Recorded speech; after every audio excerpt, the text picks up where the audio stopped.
ವಿಶ್ವದನಿ channel ಕಡೆಯಿಂದ ಸರ್ವರಿಗೂ ನಾಗರ ಪಂಚಮಿ ಹಬ್ಬದ ಹಾರ್ದಿಕ ಶುಭಾಶಯಗಳು.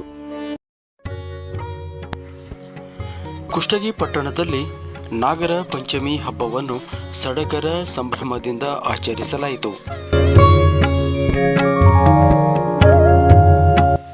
ಮಹಿಳೆಯರು ನಾಗದೇವರಿಗೆ ಹಾಲೆರೆಯುವ ಮೂಲಕ ಭಕ್ತಿ ಸಮರ್ಪಿಸಿದ್ದು ಕಂಡುಬಂತು.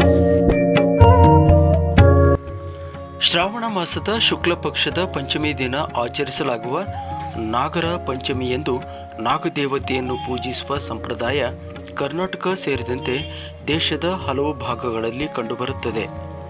ನಾಗನನ್ನು ಶಿವನೊಂದಿಗೆ, ಕೃಷ್ಣನ ಕಥೆಗಳೊಂದಿಗೆ ಹಾಗೂ ಭೂಮಿಯ ಫಲವತ್ತತೆಯೊಂದಿಗೆ ಸಂಬಂಧಿಸಿ ನೋಡುವ ಪರಂಪರೆಯೂ ಇದೆ.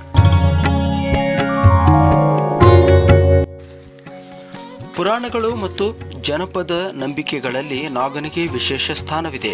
ನಾಗನನ್ನು ಭೂಮಿಯ ರಕ್ಷಕ, ಮಳೆ ಬೆಳೆಗಳೊಂದಿಗೆ ಸಂಬಂಧ ಹೊಂದಿರುವ ಜೀವಿ ಹಾಗೂ ಕುಟುಂಬದ ಕ್ಷೇಮಕ್ಕೆ ಕಾಪಾಡುವ ದೇವತೆಯ ರೂಪದಲ್ಲಿ ಆರಾಧಿಸಲಾಗುತ್ತಿದೆ.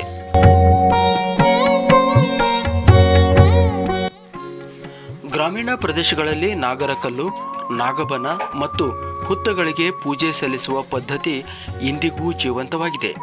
ಹಾಲು, ಅರಿಶಿಣ, ಕುಂಕುಮ, ಹೂವು ಸೇರಿದಂತೆ ವಿವಿಧ ಪೂಜಾ ಸಾಮಗ್ರಿಗಳಿಂದ ನಾಗದೇವತೆಯನ್ನು ಆರಾಧಿಸಲಾಗುತ್ತಿದೆ.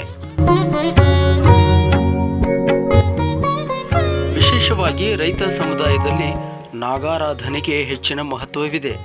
ಮಳೆ, ಬೆಳೆ ಹಾಗೂ ಭೂಮಿಯ ಫಲವತ್ತತೆಗೆ ಸಂಬಂಧಿಸಿದ ನಂಬಿಕೆಗಳು ನಾಗರ ಪಂಚಮಿಯ ಆಚರಣೆಯಲ್ಲಿ ಪ್ರತಿಫಲಿಸುತ್ತವೆ. ಕರ್ನಾಟಕದ ಹಲವು ಭಾಗಗಳಲ್ಲಿ ನಾಗರ ಪಂಚಮಿ ಮಹಿಳೆಯರ ಪ್ರಮುಖ ಹಬ್ಬವಾಗಿಯೂ ಆಚರಿಸಲಾಗುತ್ತದೆ. ಸಹೋದರರ ಆಯುಷ್ಯ ಮತ್ತು ಕುಟುಂಬದ ಒಳಿತಿಗಾಗಿ ಪೂಜೆ ಸಲ್ಲಿಸುವ ಸಂಪ್ರದಾಯ ಹಲವು ಪ್ರದೇಶಗಳಲ್ಲಿ ಇದೆ.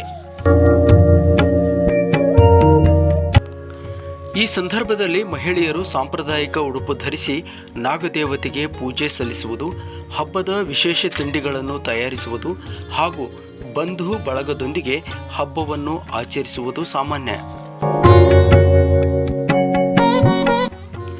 ಆಧುನಿಕ ಜೀವನ ಶೈಲಿಯ ನಡುವೆಯೂ ನಾಗರ ಪಂಚಮಿಯ ಆಚರಣೆ ತನ್ನ ಸಾಂಸ್ಕೃತಿಕ ಮಹತ್ವವನ್ನು ಉಳಿಸಿಕೊಂಡಿದೆ. ಆದರೆ ಹಬ್ಬದ ಹೆಸರಿನಲ್ಲಿ ಹಾವುಗಳನ್ನು ಹಿಡಿದು ಪ್ರದರ್ಶಿಸುವುದು, ಅವುಗಳಿಗೆ ಹಾನಿ ಮಾಡುವುದು ಅಥವಾ ಅವುಗಳ ಸ್ವಾಭಾವಿಕ ಬದುಕಿಗೆ ಅಡ್ಡಿಪಡಿಸುವುದು ಸರಿಯಲ್ಲ.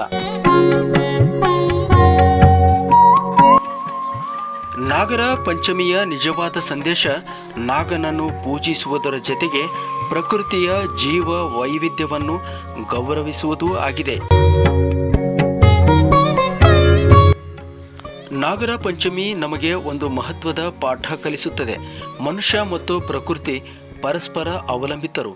ಹಾವುಗಳಂತಹ ಜೀವಿಗಳಿಗೂ ಪರಿಸರ ವ್ಯವಸ್ಥೆಯಲ್ಲಿ ಮಹತ್ವದ ಪಾತ್ರವಿದೆ.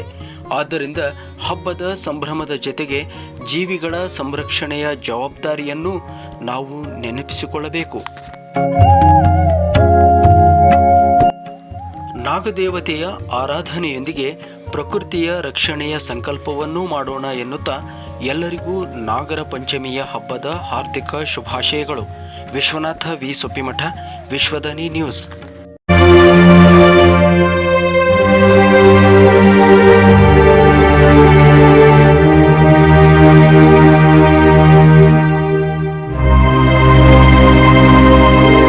ವಿಶ್ವದನಿ, ಇದು ಸಾಮಾನ್ಯ ಜನರ ಧ್ವನಿ.